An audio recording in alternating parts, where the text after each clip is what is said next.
आगे पंचकर्म का विरेचन कर्म क्या है। विरेचन कर्म की परिभाषा बताते हुए आचार्य ने कहा है, तत्र दोष हरणम अधोभागम विरेचन संज्ञकम, अर्थात अधोमार्ग गुदमार्ग से दोषों का बाहर निकालना विरेचन है। यह प्रक्रिया 3 चरणों में पूर्ण होती है। प्रथम चरण विरेचन पूर्व कर्म, जिसमें सबसे पहले 3 से 5 दिन दीपन पाचन कराते हैं, जिससे अग्नि की वृद्धि होती है तथा आमदोष का पाचन होता है, अर्थात डाइजेशन इम्प्रूव होता है। इसके बाद 5 से 7 दिन स्नेहपान कराया जाता है। यह 5 दिन या 7 दिन या पेशेंट के स्नेहपान लक्षण आने पर डिपेंड करता है। कुछ पेशेंट में 5 दिन में, कुछ में 6 दिन, कुछ में 7 दिन में स्नेहपान के लक्षण आ जाते हैं।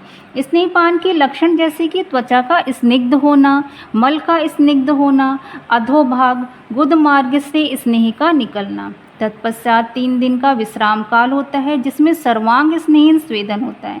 विरेचन से पूर्व स्नेहपान स्नेहन स्वेदन कराने से देह एवं धातुओं में स्थित दोष चलायमान होकर कोष्ठ में आ जाते हैं। द्वितीय चरण विरेचन का प्रधान कर्म होता है। यह विरेचन का मुख्य कर्म है, जिसमें पेशेंट को प्रातःकाल खाली पेट बुलाते हैं तथा सर्वप्रथम स्नेहन स्वेदन कराते हैं। तत्पश्चात मंत्र उच्चारण स्वास्तिक वचन कर विरेचन औषधि पिलाते हैं। 1 से 1.5 घंटे में विरेचन वेग आने शुरू हो जाते हैं। वेग में रुकावट ना हो इसलिए बार बार थोड़ा थोड़ा गर्म जल तथा विरेचनोपक द्रव्य पिलाते रहते हैं। विरेचन कराने से क्या लाभ होता है ये हम देखेंगे। विरेचन कराने से संपूर्ण शरीर की शुद्धि हो जाती है। संपूर्ण शरीर शुद्ध हो जाता है। पित्त दोष तथा पित्त प्रधान व्याधियों का नाश होता है। शरीर का डिटॉक्सिफिकेशन होता है।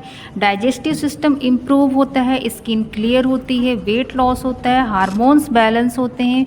PCOS इनफर्टिलिटी लाइक व्याधियों का भी नाश होता है। स्ट्रेस तथा एंजाइटी भी कम होती है। तृतीय चरण यह विरेचन का पश्चात कर्म है। यह अंतिम चरण भी कहते हैं इसे। इसमें संसर्जन कर्म आता है। इस क्रम में पेशेंट को डाइट चार्ट दिया जाता है। पेया, विलेपी, कृतयूस, कृतमांसरस, कृस्रा, सामान्य भोजन, यह 3 दिन, 5 दिन या 7 दिन का प्रोसेस होता है। इस प्रकार हमने यहाँ विरेचन की संपूर्ण विधि तथा लाभ का वर्णन किया है।